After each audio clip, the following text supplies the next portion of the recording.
perspective, but thank you to those of Cohort 2 for showing up, and also our faculty. Tonight I have the pleasure of introducing Mr. Dan Retz, who currently works with the Center for Disease Control, also known as the CDC. Currently, he extensively works in HIV and AIDS prevention in Africa. Sorry, I can't get my words out. He also worked for CNN from 1981 to 1999, focusing on AIDS and HIV prevention. He's a risk communication specialist, and we're delighted to have him tonight, especially to kick off the first ever colloquium. So please give him a warm welcome. It's really a pleasure to be here. We've been planning this for a long time, and I look forward always to meeting with students, especially because you are the future, and we need to have some good brains into this business, and not just brains but hearts, because public health is really more than a matter of conveying objective information. This is really about affecting people's lives at a very personal level. There's a parallel between what I do now and what I did previously in my first career. Broadcasting is all about talking to large numbers of people, but essentially talking to them in groups of 1, 2, or 3. So you think of a television audience that way. If that were TV camera, you're not supposed to say, "Oh my God, there's a million people." With CNN, there rarely were, by the way, but a couple 100,000. But really, it's 2 or 3 people, who you're talking to, and giving them, in a sense, a personal message. And public health is population-based medicine. We're looking at the idea of applying concepts to broad numbers of people in hopes of improving health generally, even though we can't guarantee that an individual will be benefited from that. And that's true when you think about it with just about any intervention there is. What do you think of when you think of public health? What one of the most important tools might be that we have in public health to improve people's health? Think of anything? What about vaccination? What are vaccines? What's the purpose of a vaccine? To prevent a disease. And there is a long list of diseases that, some of which even my mother had to worry about. I'm past 60. Probably your mother's didn't. And there are diseases still out there that you won't have to worry about because of the continued advancements in vaccine. We know they work. It's probably the single most important public health tool. But that doesn't mean it is always effective for every single person. Sometimes vaccines don't work in individuals. It's one of the problems we have as communicators then, is making that point that, well, because if I don't want a vaccine because I don't like needles, they hurt, and I don't want my baby to cry, or what's in that vaccine besides medicine? And besides that, I know someone who got a vaccine and they're not sick anymore. And that's true. Sometimes bad things happen because biology is very unpredictable. But we know that vaccine has driven down the rate of childhood illnesses so significantly that some we just don't have to worry about at all anymore, unless people quit vaccinating their children, which is one of the reasons now, and actually is happening on campuses. Pertussis is whooping cough. That's coming back. That vaccine has probably goes back to the 1930s for preventing whooping cough. But there are some people who are not getting their kids vaccinated because they're fearful of the vaccine, or more likely they just don't get around to it. Fortunately, we haven't reached a tipping point yet where we have a real crisis on our hands, but we do have enough of a problem where this is a significant concern of CDC. And the Centers for Disease Control and Prevention is very much interested in protecting children. And as a communicator for them, that would be something that I would care about too. How do you get parents to trust vaccination? Hopefully, it's not through the school of hard knocks. We don't want to be able to point to sick kids and say, see, this is what happens. You want to prevent that. These are children's lives that we're talking about. But unfortunately, sometimes we as adults learn lessons the hard way. We don't think things are going to happen to us until they do. So what we'll be talking about tonight is really how do we talk about risk and get people to take risk seriously without being overwrought with concern or making them anxious for reasons. I don't want to make anybody anxious. And I think you'll find as we go through some of these slides that there's a disconnect between what things that I as a public health person might consider concerning and what a layperson might think of, vaccination being one. Most people take it for granted, it's not that big a deal. Parents have not seen what these diseases are like, so they don't know what to be afraid of. So they tend to diminish them and drag them down in their list of concerns and let other concerns take their place. But in public health, we know what happens. It's sort of like, you know, you got to mow your lawn once a week, and if you don't, weeds are going to grow in there. And these diseases will come back. We are this close, folks, to eradicating polio from the face of the earth. There has been not a single case of polio in the United States for probably 25 years. We don't have it in the Western Hemisphere. South America doesn't have any. It lingers in a couple countries in Asia, and Nigeria and Africa. Afghanistan and Pakistan are the other two countries. And there is a concerted global effort right now to snuff out polio with vaccination. And it will become like smallpox when that happens. That will be a great day. That will be a true breakthrough. There aren't many. That will be one. We did it with smallpox. It exists in CDC freezer. Don't ask me what building. I could only guess at that. And hopefully only one other place in Moscow. The Russians have it too. We don't think it went anywhere else, despite what a former vice president used to like to talk about. So, I will go back and forth between communication and public health applications. I would like to invite you at any time to raise your hand and chime in. Let's keep this informal. I'm really interested in talking about things that you want to talk about too. And if I have confused you or if there's something you don't agree with, feel free to raise that issue too. Well, I like the media, by the way. I was a reporter for a long time. I have a son who is still a reporter. My wife was a reporter too. I met her at a TV station. So, and it was a great, great career for me. I had 18 years at CNN, and I always like to tell people that are interested in that field, you get to the front of the line when you're a reporter. You get to go to places people otherwise don't get to go to. You get to talk to people who are very interesting. And then you get to tell a story about it. And who doesn't like to tell a story? You know, what happens when you drive past and you see even an accident? It's not good news, but when you get home, you go, boy, what I saw today. You know, we just do that. And that's what a reporter gets to do. And the media serves a very important purpose, even though right now we're in a period of change here, because that thing makes you a publisher, that makes you a publisher, and both of you have one. And I got a little one in my pocket, and all of you do too. All of us can publish. And we can reach potentially as many people as any network there is. You know, a YouTube video has we say this, we call it going viral, right? Well, CNN went viral just by being on an airwave, you know. But it's changing. There's competition from within.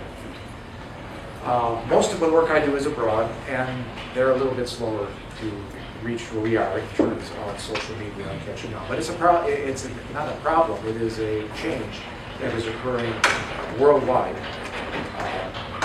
Having said that, I think there will be, for the foreseeable future, a place for the mass media, and certainly a need for us on the health side to work with them, understanding that their agendas, while they may overlap ours, are not going to align completely. So here are two things that I think media can do for us during the crisis. On the right, you see a headline from the New Orleans newspaper at the time of Hurricane Katrina. A time when that paper, by the way, was not going door to door because everybody's door to door was underwater, but circulating as best they could and making a national statement on behalf of its audience. Help us, please. Cry of desperation, which everybody's sharing, and somewhat ashamed in official places where the response might have been considered and was inadequate. This is from China on the other side, following an earthquake, which, you know, we got some news about the central Chinese earthquake a few years back, but probably not, well, I know we didn't get as much as certainly Asian audiences did. This was a big, big deal in China. This earthquake caused schools to collapse. Chengdu is a city of about I'm going to say 3 million. There's so many cities in China that are that size, it's like we've never heard of them. Chengdu is where the pandas are from. So if you go to the Atlanta Zoo, the panda place is not too far from Chengdu. I've been there a couple times, and it's cool. A lot of Chinese cities are there. They're very pretty in their downtown area. They're sort of like Vegas in a way. They have a lot of lights and things, but it's really like a veneer, because then you go a few blocks in and you see the real city. Not that they're gross or anything, but it's poor country still. Anyway, one of the things with poor countries is buildings aren't built very well, and earthy claims. Anyway, this was a huge catastrophe for China. But the country rallied around it just like ours would. And the media was part of that. What she's saying is, I love you, I love my city, and because of you, Chengdu will be better. That's the translation there. And it really was a source of pride. So what can the media do? It can rally us when we're hurting, and that's important. It can also point to errors that we're guilty of in response. This headline is from Globe and Mail, which is sort of like the New York Times of Canada. It's a Toronto newspaper, and the headline, Ottawa failed to heed Ontario's SARS plea. You can see those expressions. The reason that we got that paper here is I was up there when this happened. SARS, anyone know what SARS is? Ever heard of it? Okay. I was in China at the time. Okay, so you really know. Tell us a little bit about SARS. I don't remember specifically. Were you in Beijing? Yeah, we were in Beijing and in Tianjin. Okay, because they were hit hard by SARS. Yes. It was a conference. I went to a conference. Okay, did they keep you in your hotel? No, we were able to get home right after the conference, but we also then found out that several of our colleagues back there then left immediately after the conference was over. And some people, you were there when it broke out, or before? After. It was. Okay. Because during, let me tell you what, first of all, what SARS is an acronym. What is this? Respiratory. Severe acute respiratory syndrome. Yeah. Acute respiratory syndrome. Yeah, and what it was, it turned out to be a coronavirus. It's a kind of a virus that actually CDC and colleagues at the National Microbiology Laboratory in Winnipeg got specimens about the same time and confirmed, oh, you know what, I'm confusing a flu story with a SARS story. SARS was ours all along.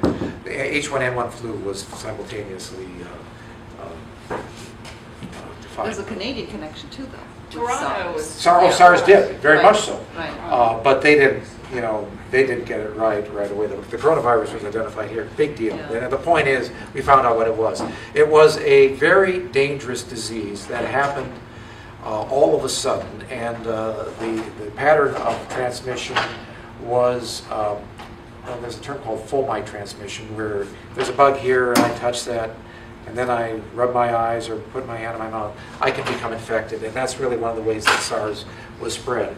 It caused severe illness, very rapid onset, and a very high percentage of death. It was very dangerous. Fortunately, not that many cases, although in China there were about a couple thousand, there's a lot.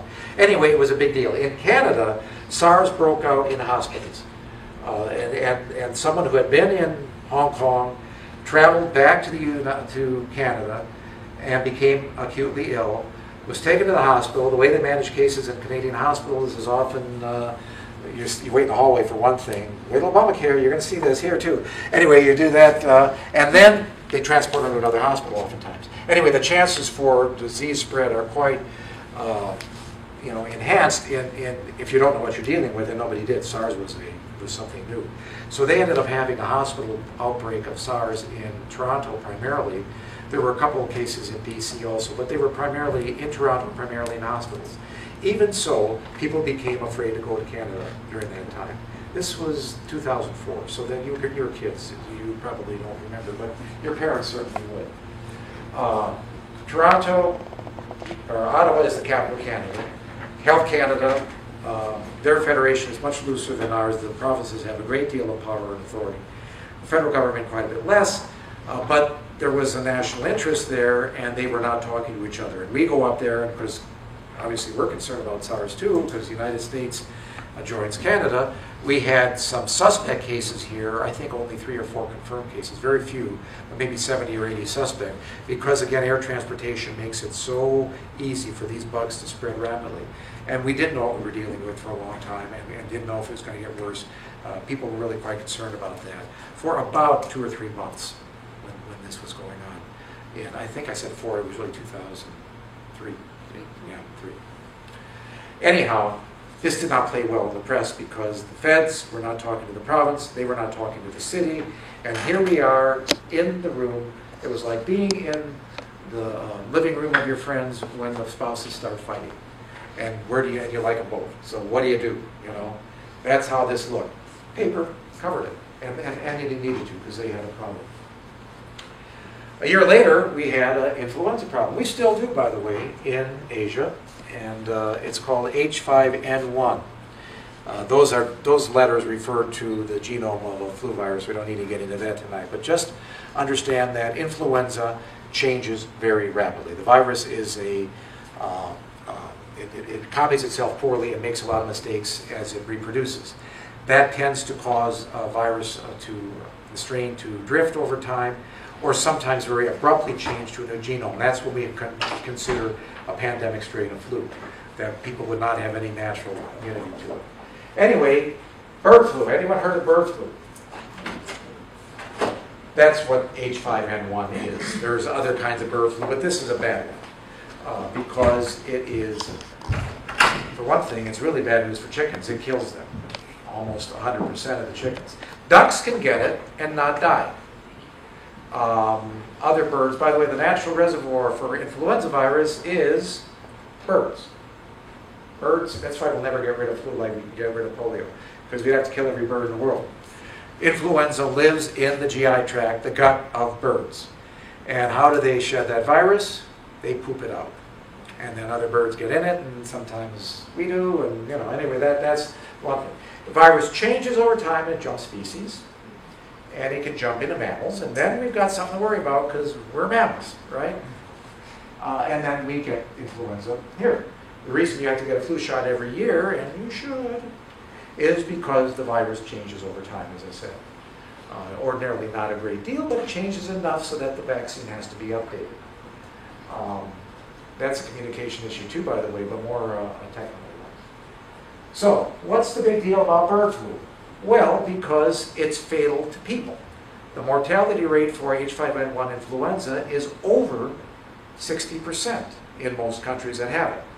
Fortunately, we have not been one of those countries. It has not reached the Western Hemisphere at all, but we continue to look very carefully for signs of it, primarily in Alaska and in northeast Canada, where the flyways of Europe and Asia overlap North American flyways, thinking that migratory waterfowl could introduce this disease into our country. It has not happened, but we continue to look at it, and that's where the CDC cooperates with the USDA, the United States Department of Agriculture, and the Department of Interior to find these cases if there should be any. Different story in Asia. It's a big problem there, and Thailand is one of the largest poultry-producing countries in the world. So when these outbreaks first started to really simmer or heat up in 2004, Thailand was one of the first countries hit. Now they had human cases with deaths there, and then a lot of dead chickens. So what do you do when you have an outbreak in poultry? You kill all the birds. You cull them and try to isolate that to contain it. You also try not to get people to quit buying chicken, which is exactly what they do and did there. So on January 14th, 2004, in the Bangkok Post, we have the Prime Minister of Thailand saying there has never been an outbreak of bird flu in Thailand. So that was a lie. And he knew it, by the way. And we were all sitting here rolling our eyes saying, why in the world is he saying that? He was trying to bully people into eating chicken.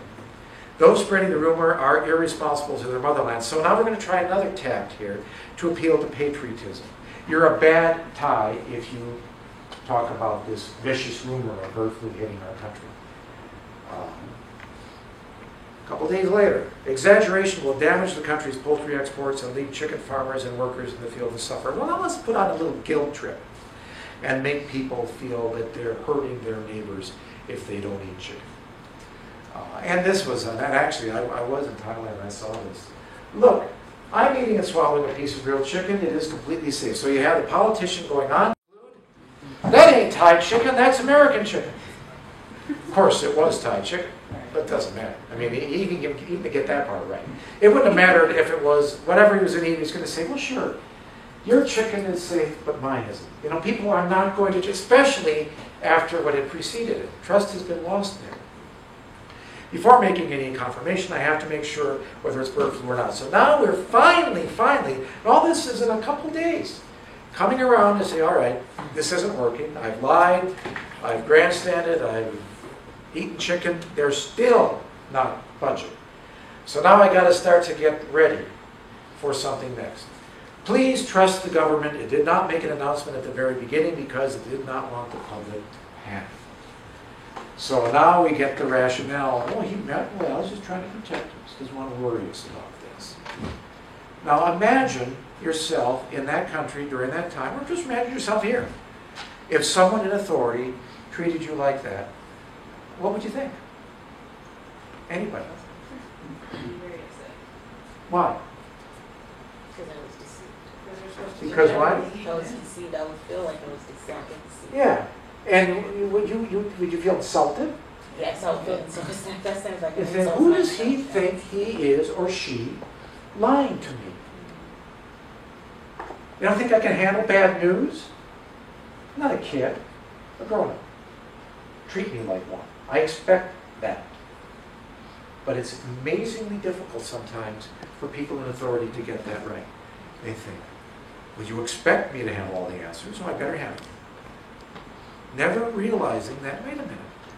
There's a word I use a lot with my students, and I teach this at Emory, and that is empathy is extremely important in any form of communication. By the way, if you're a good risk communicator, you'll be a better lover too. This works in interpersonal relationships. Tell me the truth. Treat me the way you would want to be treated. It's really not that hard to get this right. So there's 5 failures that kill operational success in communication. You know, one is mixed messages. One is releasing it late, and the third one is what we've been talking about here, paternalistic attitudes. Now, promptly countering rumors and myths can be a problem too in power struggles and confusions. You saw on that slide from Canada when we had the problem with the SARS people not talking to each other. Health Canada is not going to talk to Ontario. Ontario is not going to talk to Toronto, and they all want. Well, what does the U.S. think about that? Whose side are we on? And the reporters want to ask you that. So, ain't going there. By the way, what happened after SARS was the establishment of a CDC North, which they call the Public Health Agency of Canada. And every premier of every province is coming down to Atlanta saying, don't you think it ought to be in Alberta? You know? Don't you think it ought to be in Quebec? And how in God's name did you get it in Atlanta? How did Washington let go of that one? Anyone know why CDC is in Atlanta, by the way? Because of malaria. There was a time in the 40s, after World War II, where malaria, that even predates me, by the way, I wasn't around then, but there was a problem with malaria in the southern states, and the CDC was put here to get malaria under control, which it did. We drained the swamps, we got rid of malaria. No malaria in the United States, although we have a little dengue coming back, which is also, anyone knows how malaria is spread? Yep. So is West Nile virus, which has been a problem majority of them. All right, back to risk communication.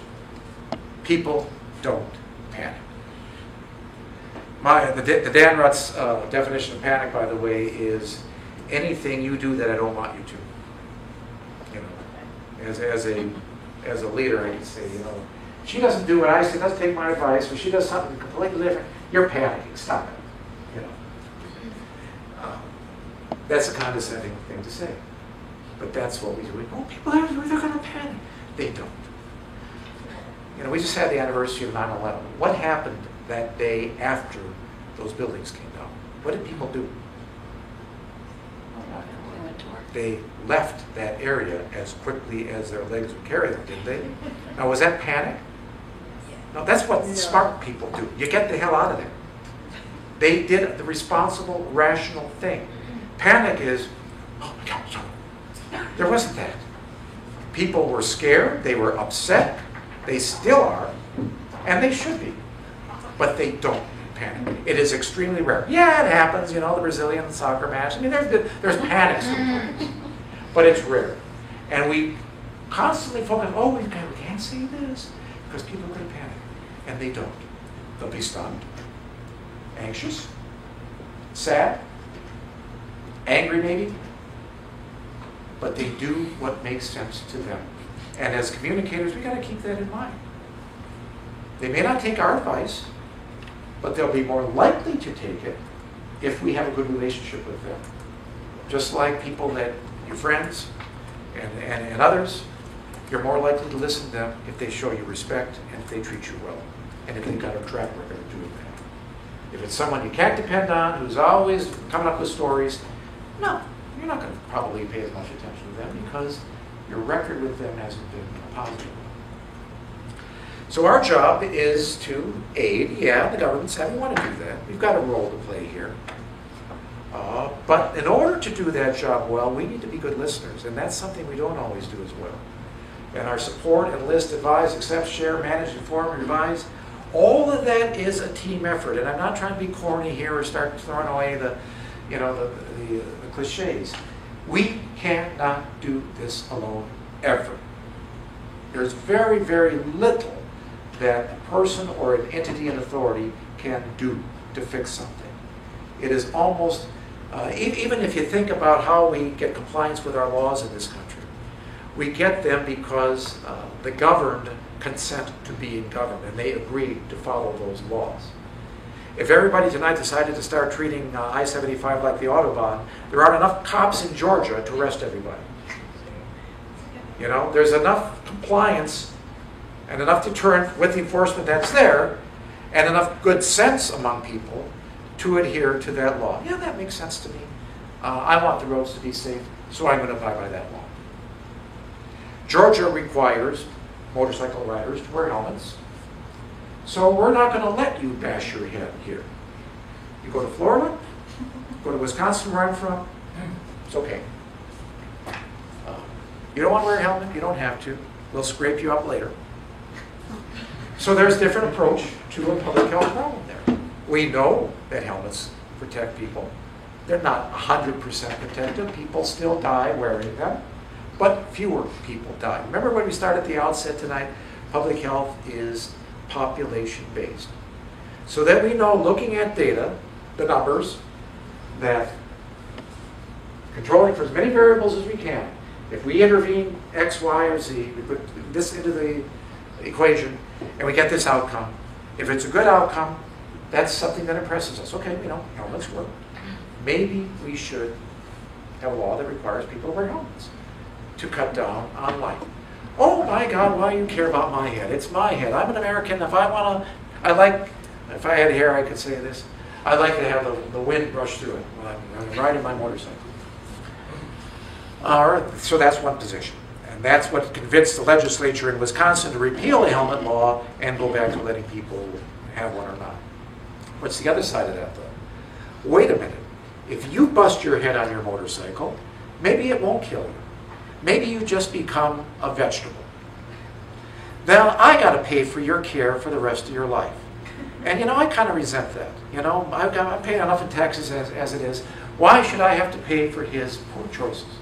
So that's the other side, where we begin to look at a collective benefit that society benefits or loses from based on the choice made, so we can use coercion as one way of getting people to comply. Then it's not the message so much, or the message becomes a different one. You do this or else, rather than pretty please.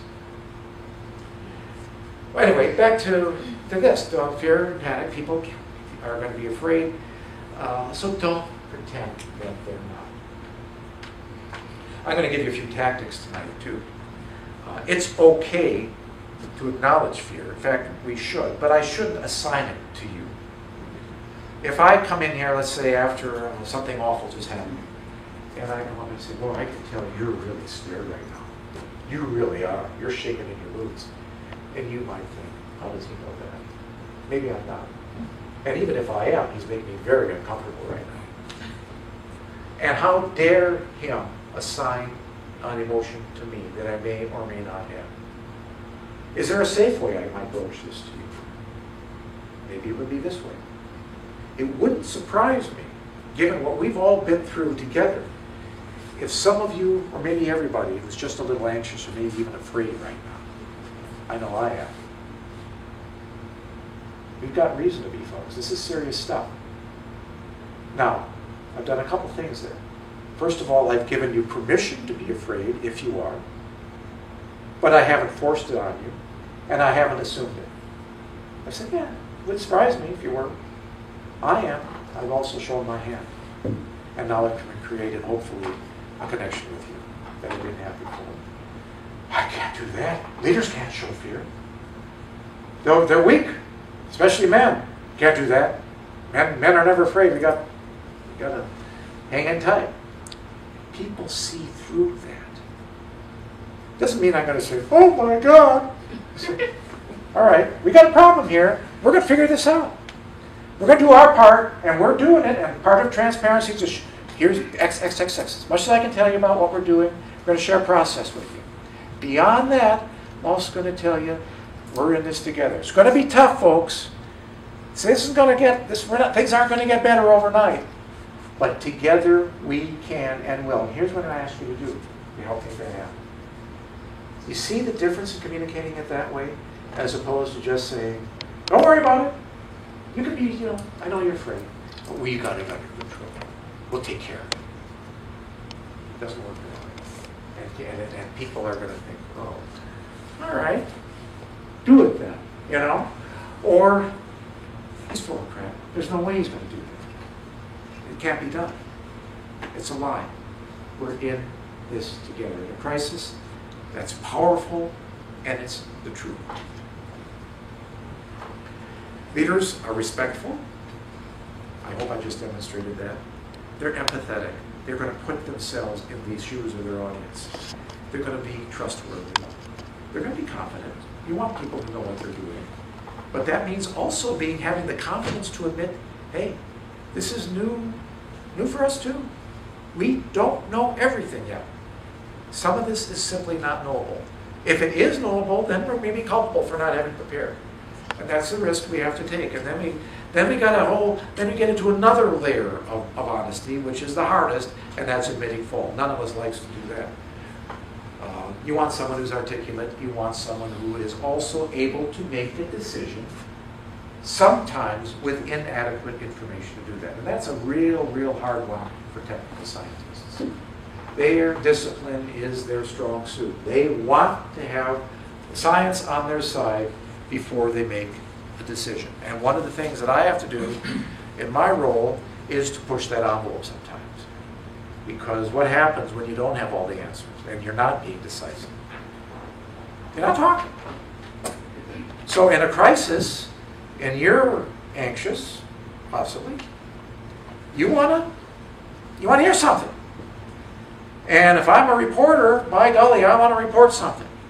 So what happens if CDC clams up at a critical time? What are you going to start doing? You're going to look for another source of information. And that reporter is going to look for another source of information. And it's probably not going to be as good as us. So if we want to control the message, control the agenda, we got to seize the moment. We got to be there. And part of that then is saying, okay, oh, but Dan, we can't do that. We don't know what we're doing yet. Okay? You're doctors. You're grown-ups. Many of you are clinicians. You take care of patients. You get somebody in an examining room and it's one-on-one. You say, well, something's not right here. I agree with you, but I don't know what it is. But we're going to do some tests to find out. That's probably the conversation with somebody with a complicated presentation. Maybe most presentations when someone comes in and say, even if it's something minor, you go to the doctor because you're stopped up. You think, I wonder if it's bacterial or is it just a cold virus? Well, we'll do a throat culture. We'll see. There's things we can do to figure it out and get to a diagnosis sometimes. And sometimes not. Or sometimes it takes a long, long time before we get there. In the meantime, that doctor doesn't say, doesn't make something up and say, well, you got this. And then, well, we run all these tests. No, they don't do that. They are, by their nature, because they are dealing with someone one-on-one, good physicians are going to be transparent about what they know and what they don't know, and what they're doing to find out. Well, it's the same in public health. We got to do that too. Don't know yet. Here's what we think here's what we're going to try first. We think you should do X, Y, or Z. Now, it's possible, as we get more information, that guidance will change. So what am I doing here? I'm setting you up for the possibility, even the likelihood, that our guidance will change. Because one of the retorts to me will be, well, if we do that, they'll think we don't know what the hell we're doing. You know, we're all over the place. You say, no, people to reason. We're using the best advice we can. We're offering the best advice we can, based on the best experiences and parallel situations that we can draw from. That's not great, folks. That's the best we have right now. As we develop more information, we will figure this out, we hope. Can't promise that necessarily. Our guidance may or may not stay the same. So we're setting people up, even reporters don't mind that. They're going to forgive us for that because we have been honest about it. And that's important. Yeah, I want the facts. And I want empowered decision making. I want options if there are some. In international work, which is a lot of what I do, countries may not see an issue the same way. 90% of the Canadian population lives within 100 miles of our border, so that means they are exposed to American media every day. Not so much the other way, although it can work that way too. Some U.S. citizens up there watch Canadian media. A lot of people cross the bridge and work, Detroit to Windsor and so on. A lot of that's going on at border cities. So what happens if we have, say, another SARS, and Canada decides to have an approach? Well, let me just take influenza is probably a better example. We're going to have another flu pandemic. And we've got a vaccine now for that flu pandemic. But we don't have enough for everybody. So who gets it first? Big, big problem. And we're always faced with this. Can't make it fast enough to satisfy the demand when we have an acute situation. So the United States might say, well, we're going to give it to the old folks. Because anyone over 60 is at high risk of flu complications and death. So they're going to get it first. And Canada might say, well, you know, that's maybe true, but right now we are also seeing an acute outbreak in nurses. And if we don't have the nurses vaccinated, who's going to run the hospitals? So, you know, it's not a great example, but the point is countries can disagree on their approaches. And the media will ask, well, who's right here? Or maybe a more likely one would be on that. We probably would agree, frankly, on who should get vaccines first, is whether or not to close the schools or keep them open. That's much more likely to be an issue in an outbreak like that. And we might have reasons for recommending that schools remain open, and they might have reasons for suggesting that they close. Is someone right, someone wrong? No, probably not. Probably both approaches are reasonable, and it's just a matter of just respecting those and communicating them accordingly. People want to involve as participants, not spectators. We've covered that pretty well already. Official decisions, there is a sense of justice in this country. We don't have a great track record in many, many things, including health, about equity to our citizenry. Groups have been ostracized, they have been exploited, they have been harmed by our prejudices, and we have a lot to live down. And that still is a problem to this day. And it's ongoing with different ethnicities because the United States has not done a good job in this area. And people would like a sense of progress toward normalcy. That doesn't mean things are going to fix overnight. But it does mean that we share that goal, because who doesn't? Hey, if we're not up to our eyebrows, we all want to get back to normal as quickly as possible. Much of what we're talking about so far is summarized in a refreshingly brief booklet. This is something I was proud of to be part of. This came about in the wake of SARS. The risk communication guidelines, or outbreak communication guidelines that WHO put together We did this through a number of international meetings with our colleagues. It involved a lot of the Asian countries, so we could make sure that this is just not a Western concept, that this will in fact work cross-culturally. And we actually, CDC has done overlaps.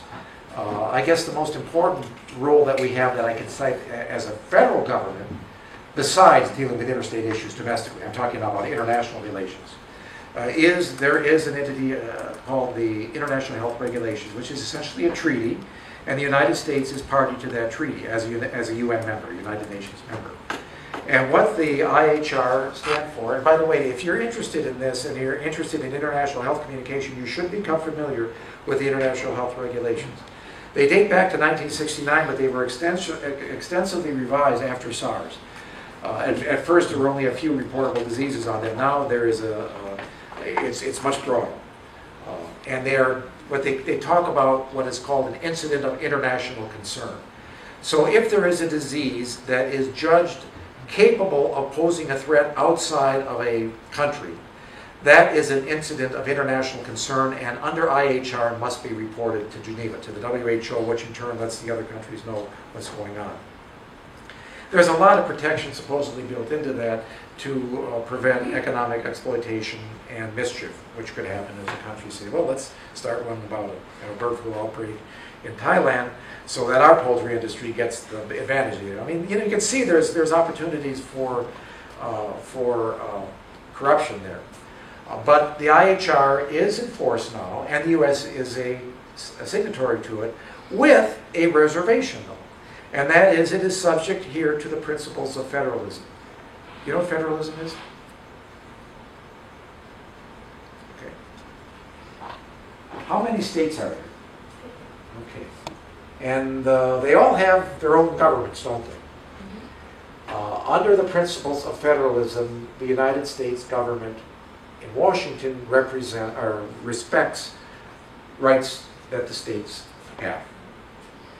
And since public health is primarily a state right, we can't force them to report diseases to us instantly. Now we have our ways, of course. What do you think the most effective lever the federal government has to keep the states in line? Huh? Cuts. That's where you're close. It's money. I mean, the federal government collects a lot of money from us, and then it hands it back to the states. Most of the money CDC gets goes back to the states, goes right through us. So do you think that when someone gives you money, there's going to be strings attached to that money? Probably. That's why we have a universal speed limit in the country. It's not because the federal government said it's going to be 55 or it's going to be 70. It's because if you don't get any highway money. You can make it 100 if you want, but no money for your highways. You pay for it. You figure it out. We're going to give your money to another state who's doing what we would like them to do. So that's the way we have some control. There's other ways too, but that's a big one. Anyway, under IHR, the principles of federalism govern how compliant the United States will be with it. From a practical standpoint, it doesn't matter. But you should know this stuff, especially if you're going to get involved in international work. You should know those laws of our country and how our system of government applies. So, this is easy. We're going to go through these 5 T's. Tell the truth or don't talk at all. That's an easy one, isn't it? But we've already heard examples of why we might not want to do that. I don't want to look at it. Can't tell what's that. Tell me now. If you don't, you're going to make me frustrated, and I'm going to go away, and I'm going to listen to someone else who may not be as credible as you are. Or I'm going to go and get someone else on TV who's got a hidden agenda. You know, I'm from Tijuana. I've got a cure for cancer in my pocket. If you're not going to tell me you've got an answer for this disease, I'll talk about it. I got the answer. Some people don't know better. This is a problem, by the way, with a lot of public health issues that the United States, we do a good job as a country internationally. The area I'm working on, HIV/AIDS prevention, As an American, you ought to be very proud of the fact that we have driven down the rate of infection in children in Africa to a small sliver of what it was just a few years ago. And that's because of the generosity of this country paying for interventions for women about to give birth who are HIV positive, who end up having babies who are free of that disease because we know how to prevent that. With the timely administration of drugs and certain delivery practices, most of these babies can now be born without HIV/AIDS, where before many of them had it. So we are the envy of the world for a lot of things, and that's one of them. Scientific expertise here, especially in medicine, is very, very well respected. So what happens when, well, we have our critics too. A lot of people don't like us. Just look at the news tonight, you know that. So they're up to trying to discredit us, right? And reporters love controversy wherever they are. And a lot of international reporters, frankly, are not that well trained. One of my jobs is to train them. That's why one of the reasons I've been in a lot of these countries is training journalists. And so they'll take a source, see something on the internet, and they'll say, well, that sounds good. It's an American talking. Must be true. And they'll just publish it. Well, tell me now. You know, those Americans they're not us that got that agenda. Someone else did, and that becomes a source for a story, and an ignorant reporter parrots that, and frankly, in health, that can cost lives. It's that serious sometimes. Some of the stuff we're talking about, it's not that big a deal. Or it's not going to have an immediate consequence. Some of it does. And frankly, when it comes to HIV/AIDS, I've had enough of it.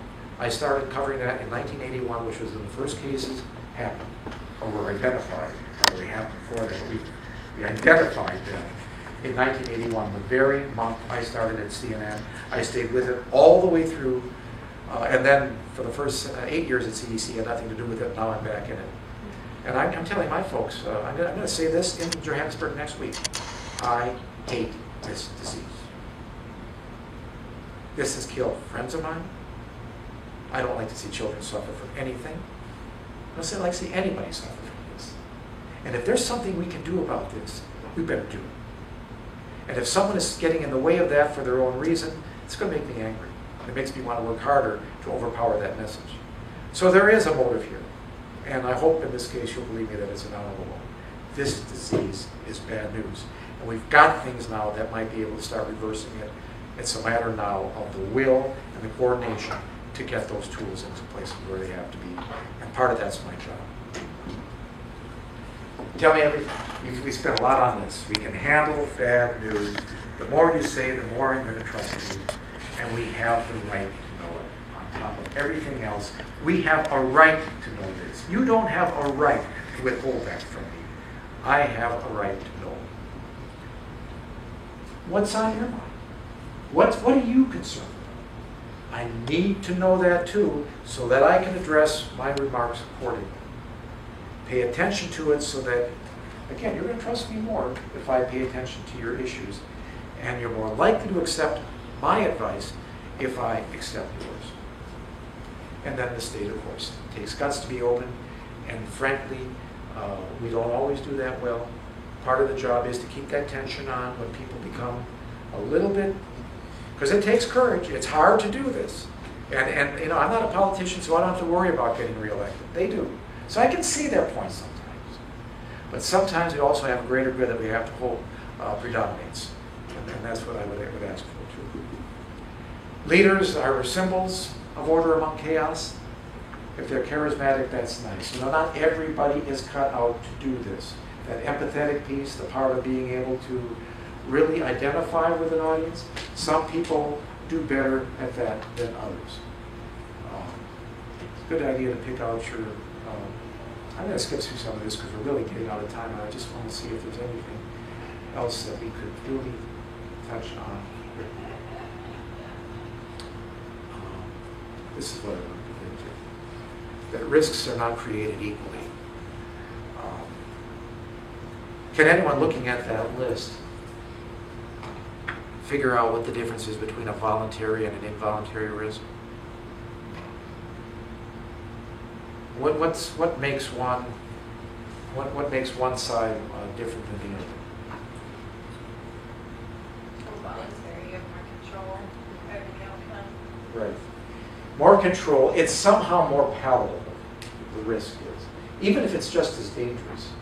If something is personally controlled as versus controlled by others, we don't get as upset about it ordinarily. You know, I've got something I can do about this, or I assumed the risk, I knew what it was, and I wanted to take it. I mean, let's face it, we're all taking risks all the time. And if we didn't, we'd have pretty dull lives. But I think, would rather that we be in charge of that risk than someone else, wouldn't we? You know, that's why one of the reasons I think that some people, I don't think it's common anymore, but people might be afraid of flying is you have no control of that situation. You get on the airplane, by the way, it's very, very safe. We all know that, intuitively. But I'm not driving the airplane. You know, someone else is. Better hope that that person, you know, got their 8 hours of sleep, did everything right. You know, sometimes I actually do think about that if I'm flying in an airplane or, you know, a little puddle jump airline in another country. Where the standards might not be as high as ours. You know, China Air, you know, sometimes, you know. Familiar or exotic. Familiar risk is easier to take than an exotic one. What would be an example of that, do you think? Tornado versus. Yeah. Dog bite versus a coyote, tornado versus lightning. I mean, you know, something that is reversible is easier to take for obvious reasons. We're going to fix this versus a permanent change. Statistical versus anecdotal. You know, the problem with an anecdotal risk is it's very personal. It's a story. The young lady who lost her limbs to that terrible infection became a story to us, even though that's a very rare situation. We identified with her because she's a personable young lady. I guess we can kind of see ourselves, maybe your age especially, something like that happening to you. She did nothing to bring that on. She was having fun. Bad luck. And look at not only what she's been through, but look at the courage that she has demonstrated in her recovery. That's a powerful personality there. That's one of the good things the media can do, is to bring that out. But that was anecdotal. That's something they say shouldn't have happened to someone so nice. And of course it should. It shouldn't happen to anybody. Fairly or unfairly distributed. You know, something is fairly distributed, you think, well, at least everybody had the same prospect of getting this problem. Something that is unfairly distributed upsets us more as a group. And generally speaking, things that affect adults are more easily tolerated than things that affect children. The other variable here, and I guess we are going over now, and tell me what your policy is on that. No, that's no problem. Okay. You can I can spend more time. here. I mean, you all tell me when you had enough. We're here all night. Okay. Well, I won't get carried away at all. But let's, in your study, do you know of Peter Sandman? Have you read his stuff? Do you teach it? His name is familiar. Okay. Google Peter Sandman. He is delightful and provocative, and he cuts to the quick. And a lot of what I've learned about with respect to empathy in particular is his. His wife is a psychiatrist and also works in this field. Peter, I think, is now retired or on the verge of it. But he has done a lot of consultation with CDC, and I've been very impressed by him. And this is from his stuff. The perception of risk, he just cuts it down to hazard and outrage. A hazard would be the objective aspect of a risk. This is the part that CDC does very, very well. You know, we can calculate what the odds of a bad outcome are with a certain exposure or a certain behavior. Okay, that's the hazard portion. The outrage is how you feel about it. And some things are high hazard, high outrage, where we're at sync. There is actually a very severe threat, and everybody's attention is there. We've got that one. Not infrequently. In other words, frequently. There isn't a good match there. The hazard and the outrage quotients are not the same. And as a communicator, this is important to you. Because you can think, well, you know, I'm hanging out with scientists all day. Everybody gets this. We talked about vaccination earlier. Let's just say it's flu season's coming. you should get a flu shot. Why? Because flu is a bad disease. It kills probably 30,000, 40,000 people a year. A country this size, that's not many, unless it's something you know, then it becomes very personal, doesn't it? We have that deep picture. We know these are real people. They're just numbers. They're real people. And we know we can prevent maybe 2/3, maybe more of those deaths if people were compliant about vaccination. So we might consider influenza a high hazard. But it is definitely a low hazard most of the time. Most of the time. You saw in Thailand with H5N1, that was probably just the opposite, actually, from a human standpoint. It was a low hazard because the chances, as readily as H5N1 kills chickens, it's bad news for chickens. The chances of a human getting it are very, very, very slight. Probably, and I was more current on these numbers, but I'm sure I'm going to be pretty close on this one. Probably 600 cases in 12 years worldwide, human cases of H5N1 flu. Not many, because the virus is particularly hard for human beings to catch. If it were to change, remember I also mentioned that flu virus changes, it mutates. We are still concerned about the possibility that H5N1 could mutate in a way where it becomes more easily transmissible to humans.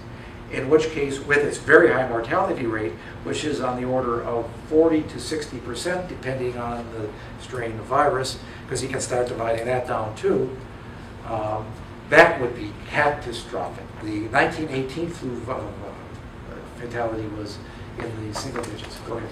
Wasn't the avian flu more of an, that was the reason why a lot of the pandemic procedures were adopted early on, because of a fear of more of that than, say, swine flu or some of the other. Yeah, well, and that's the thing. Now, again, the reservoir for A strain flu virus is birds. All of it comes from birds. Then it starts to change. The virus changes because it's a poor speller. When it reproduces, it gets it wrong. And then we have what's called angenetic drift, where the virus starts changing and getting new qualities that make it sometimes more susceptible, or more attractive, more capable of infecting other species. So we get a species jump sometimes. This has been documented many, many, many times in nature. We know that horses get flu, dolphins get flu. Dogs, I don't think so. I got a list of other slides there, but a bunch of species get flu. Pigs, big time, get flu. And that's where we come up with swine flu. By the way, that ended up being a bad choice of words, and this was an example of communication not working well in our agency. She never called H1N1 swine flu. Well, but it has swine genes in it. Yes, it does. Also has bird genes in it, also has human genes in it. We really caused a lot of problems with the swine industry when we made that one, and once it was out there, we couldn't take it back. If I was a reporter, I'd have called it swine flu. You know, what we gave them was alphabet soup. We'll call it H1N1 instead. Well, no, swine flu is sexier. It's easier to say. But what did it do? It devastated the swine industry in, of all places, Egypt. So, oh, they're all Muslim. No, not quite. There's a bunch of Coptic Christians in Egypt who happen to raise pigs. They're a repressed minority, especially now. It's gotten worse for them. But they raise pigs. And Cairo is the biggest city in Africa. And they did a good job there, by the way, of keeping garbage under control in Cairo, because pigs eat garbage. So what happens when we get H1N1? Someone in the Egyptian government decided, okay, we're going to off all the pigs in Egypt. And they essentially killed all those pigs, so there was no risk to humans with those pigs. By the way, they have H5N1 flu in Egypt too. They've handled that much better. They've really been very, very good about how they manage bird flu. But they botched it with this one, and now they have, on top of everything else, a huge garbage problem in Cairo because goats don't like garbage. Anyway, that was a digression, but the point is that flu is a big deal, human flu. H5N1 has a high mortality rate. The number of cases that have gone from human to human is probably 1, maybe 2, that we know of. All the other cases were animal dealing. And again, very rare. Those are people that have been handling poultry and, were bathing in improper practically. And considering that this is happening in the most populated, densely populated areas of Earth, Asia, the Far East, 600 cases because of the high death rate. But we could call that, I think safely, a low hazard, a high outrage, low hazard situation when we get a bird flu outbreak. People quit eating chicken. So you get an idea of the emotional measure versus the people measure. Here's some examples of it too. Say that we had a hepatitis outbreak. You know what hepatitis A is? It's generally transmissible through oral ingestion. It's a bad disease, but not generally fatal. I mean, you don't want to get it. We don't have many cases in the United States. There was an outbreak in Pittsburgh a few years ago that actually did kill some people. That's quite rare with this disease. Hep generally is not fatal. It's bad news, but it's very, very infectious. So it doesn't take much virus to cause a disease. So we have hepatitis A link case linked to a school lunch entree. I made that up, by the way. It didn't really happen. So that would be a high outrage. But from a hazard, a public health standpoint, it's a low hazard. Okay. On the other hand, tobacco use increase among teenage girls. That, from a public health standpoint, is a huge, huge problem in the United States. Because you know what's going to happen to those kids when they're 50. Some of them aren't going to be here. But it's a low outrage. People don't tend to get too upset about it. From a public health standpoint, we do. So you get the idea of how that can be different. Let's just get through some more of these. Anyway, reconciling those differences really is a matter of communicating to the values of your audience. Let's take this low hazard, or low outrage, high hazard situation like tobacco smoke with teenagers. Everybody knows that tobacco smoking is bad for your health. I don't think anyone doesn't know that. Kids know it. Why do you think they're not worried about it? Maybe because they've never seen it happen to someone. Maybe because they're young and they're invincible. It's not going to happen to me. I'm only going to smoke until I'm 20, then I'm going to quit. No problem. I'm smoking now because it's cool. My friends smoke, I want to smoke too. Or I'm smoking now because I think it'll keep my weight up. Whatever the reason might be, something attractive about it. Or I just like it. It relaxes me. I remember once when I was at CNN, I interviewed Chick Coop, who was a Surgeon General at the time. And he said, Dan, the thing about tobacco is it can pep you up if you want to be pepped up. It can calm you down if you want to be calmed down. People just fill in the blank. It does anything they want it to do. And then, on top of that, it's addictive. We know that now. Don't let that. It is actually physically addictive. That, by the way, is how we get to kids.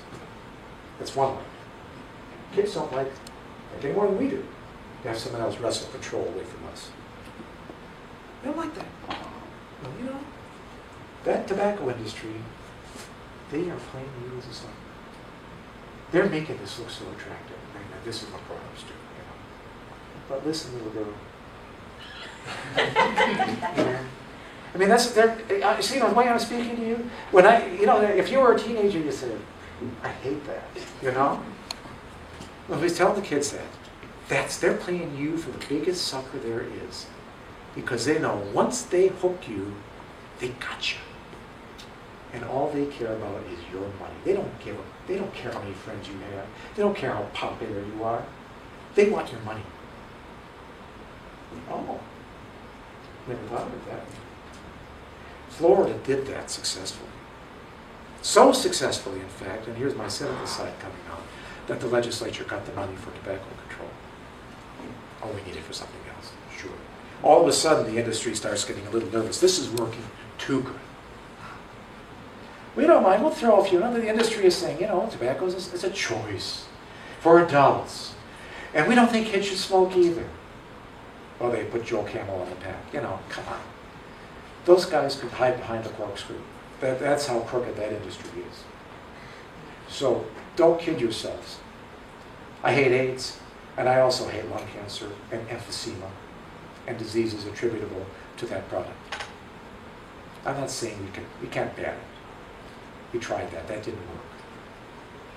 But we can get people to make informed choices, and part of that is by communicating their values, and that was one way of doing it. Kids don't like to be controlled, or played for suckers, or manipulated, or taken advantage of. We don't like it as grown-ups either. They don't like it either. And when we reminded them, that's what the industry is doing. You're young, you're naive, you're an easy target. So by God, we're going to zero right in. Only we're going to be really sneaky about it and pretend we're not doing it. But it's obvious. And once you peel away that layer, they can see it and they say, oh, maybe I don't this one. It's a way of getting people's attention. Anyway, why don't we wrap up at that point? And if people have questions or if there's anything you want to talk about, and I can stick around a few more minutes. But I'll just page through these and see if there's anything you want to tell us. I actually have 2 questions. Yeah. The very first one is on the acknowledging the fear, like you telling people the problem and all of that. Sometimes, don't you think it would be safe for you to like keep it as a secret? Sometimes, like if there's an issue, like a crisis, in order for you to manage the crisis, don't you think it's better for you to keep it? Because I've seen movies, I haven't experienced like an outbreak, but I've seen it in movies, and I know it can happen when there's an outbreak or something happens, and then they announce it, and everyone panics. Except they don't. Well, I mean, in the movies they do. That's very good drama for the movies. But I think there's something very important in your question that all of it's important, but that I think is particularly relevant, and that is we live in an uncertain time. We always have, but we just tend to be more focused on it at some times than others. But it's always been the case. If you think about it, even in your own lives, there's probably something that's going on in your head in your life right now that you're not sure how it's going to end up. And maybe you're even fretting about it. Maybe it's something really serious. Maybe not. But your whole life is going to be marked with things like that. That's just where life is. I used to, we have 4 children. They're all grown up now. They're doing well, I think. But there's always something you can worry about at every stage of their lives. Before they're born, are they going to be born at all? You're going to lose that baby. We can worry about that and have a miserable pregnancy. The baby's born, we're going to have cryptid. It happens to people. But my point is, at every stage of life, there's something horrible that can happen to us. But we generally learn to live with that, take whatever precautions we can, eat the right foods, do the right things, understanding that there still are no guarantees. So I think part of what you're talking about here is acknowledging that uncertainty more broadly. And when we get to a health issue, we can say, listen, I'm not going to compare risks. That's a risky thing to do, as you know from your instruction. But it's okay to remind people that we live in a period of uncertainty. For example, one of the messages around chicken would be, yeah, there could be virus in that chicken, raw chicken. But we live with risks of food, and we're handling that food. So here's what we can do to make that risk less. By handling it responsibly, washing our hands, cooking it thoroughly, kills everything. You've got control here. Now I've reframed that risk in a new way. And give someone something else to think about. Okay, yeah, you're not supposed to eat pork uncooked either. Or poultry, even without fluid. Don't eat raw poultry. It's not healthy too. There's stuff in it. But it's so part of our life experience, we don't even think about it anymore. Maybe the first time we do. Should we cry wolf every time? In the interest of transparency, we just got a call, let's have a news conference. Of course not. There needs to be some judgment here. There is an amazing disease surveillance network in the U.S. and in the world. The IHR, the International Health Regulations, are a big part of that. And every single day, people are combing through this and trying to find out which ones are for real, which ones were deliberately put out there falsely, so that we do owe you that. A measure of scrutiny so that we aren't causing, not necessarily, it wouldn't be panic so much as it would be indifference. At a certain point it would be, well, there they go again. You know, they're always crying wolf. And one day when the sky finally does fall, I'm mixing my fairy tales here. Anyway, you get the idea. If I'm always saying, be careful, you know, there comes nervous Dan again, you know, it's just him. You know, so you've got to be careful about that. There's another reason we might withhold information, and that is patient confidentiality. If you're going to be in health communication, you know that we have to be respectful of that. And still another reason would be personal safety and national security. But I just would challenge our people to be darn sure that those apply, because it's very easy to hide behind, especially national security. You say, well, what is it, national security? The biggest challenge that I can recall on that one was anthrax, which was right after 9/11 in October of 2001, where we had anthrax-laced incidents in Florida and Washington and New York and in Connecticut. A lady got an anthrax letter in the mail and died of it, an elderly woman. We didn't know. That was high hazard, I guess. In retrospect, maybe not, but at the time, right after 9/11, we had no idea what might be going on. And it was certainly high outrage. I don't know if you guys can remember this, but if coffee creamer spilled, people got out of the room. Any white powder free. You know, you can say, well, is that panic? Yeah, you might say that. I don't think so either. I wouldn't call that panic. I would call that an abundance of caution. Because remember, we had been rattled to the core by 9/11. That never happened before. Who would have thought someone's going to hijack airplanes and fly them into buildings? You know, I don't even think Hollywood had dreamed that one up. And here it actually got pulled off. It actually happened. 3 times, almost 4. That close to the Capitol or the White House getting into it. Now, that was only a month old and we get anthrax. So what happens? We have a criminal investigation going on. At the same time, we have a public health crisis. We hadn't talked to each other before.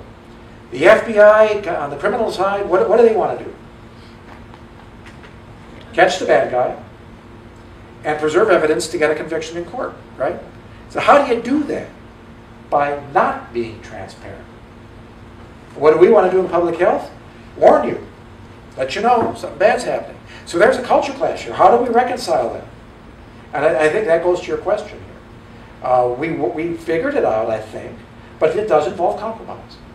And so the way I would tell a reporter something, rather than lie and say, well, I would possibly dance around something if it really would show the hand to see, you know, well, are you on the, how close are you to catching the bad guy? Well, I can't answer that question. Well, that kind of did, you know, you must be real close. Or maybe you're close. I guess it really, you know, that one is maybe a little bit safer. But the proper answer would be, by the way, in risk communication, it is okay to wish. You can always wish. I wish I could say more about that today. But there are good reasons why that issue can't be discussed, and it has to do with people's safety and the protection of lives and property and the security of our country. Most reporters will accept that if they intuitively know, especially, it makes sense to them. You know, if I said that, you know, why I wouldn't answer, you know, why did, you know, a bacteria escape from our chimney or something? Didn't happen. But, you know, you say, well, that's an answer. Can't answer that question. Well, come on, why not? You know, they can usually tell when you're telling the truth or not. Reporters are smart people. Ma'am. What approach have you taken, if there has been one, in regards to having open communication, for example, like you were saying in Thailand? Like, how do you communicate with leaders when they don't want to take the blame? And if they do, you know, what approach do you take? How do you communicate with that? You know, when they're coming from such different perspectives, you know, the way that we think and the way that they think in regards to taking the blame. Well, for one thing, you pick your battles. I mean, some of this might be concerning to us. CDC has a presence in Thailand, so we care about them. But some of it, ends up being pretty much a domestic concern. Best practice, other countries can sometimes pressure them by, especially if it were an issue that related, say, to our safety, we might say, maybe, I don't know if we import Thai poultry here or not, but let's just say that we did, and we didn't think they were managing something well, then we may very well say, well, we're going to have to suspend imports until you get this figured out. And that usually gets people's attention. Money does a lot of talking in the world, not just here. So that might be an approach. But if I were a Thai, the way I would handle that incident might very well have been, again, you had Thaksin, the Prime Minister, going, essentially saying, it would have boiled down to, I can't believe you're not eating chicken. I'm angry about that because it's hurting us as a country. Eat it. You like it, eat it. You should eat it. It's safe, it's safe, it's safe, it's safe. I could just keep saying it and saying it and saying it. And you're going to say, no, no, no, no, no. Because I have drawn the battle lines here. So the better way might have been, we're going through quite a problem in our country right now with this H5N1, with this bird flu. And I know every time you pick up a paper, every time you turn on your TV, you're seeing dead chickens. And there's been some human cases. And that's kind of scary. And it's economically tragic for our country. We're taking it right now. This is hard on us. And I wouldn't blame you a bit for not eating chicken if you weren't. I mean, let's face it, when you see something scary like that, it's enough to scare anybody away from eating chicken. I get it. But let me tell you what we're doing about that. We have stepped up inspections more than we have ever done before here. We know that poultry is so important to our country's economic health that this is a front burner issue now. We're doing what we can to contain these outbreaks, and here's how we're doing it, da-da-da-da-da, lay it out. And we are looking for more disease, and we're inspecting. So, and we're appealing to farmers not to, at live markets. We're telling people, how to recognize a sick bird, not buy it, that kind of stuff. Over there, a lot of people buy livestock and slaughter it themselves, or have it done while they're shopping. That's a cultural thing. People think it is in many African countries too. The meat is fresher, and they can't abide. Why in the world would anybody buy a dead bird? It doesn't compute. And by the way, there's also practical reasons for that, where refrigeration may not be readily available. Live bird is fresh, dead one, you're going to stay fresh very long, right? Anyway, so I'm going to talk about all these things we might do to make you more confident. So you might not want to eat chicken today, but I'm hoping that maybe soon you'll reconsider that.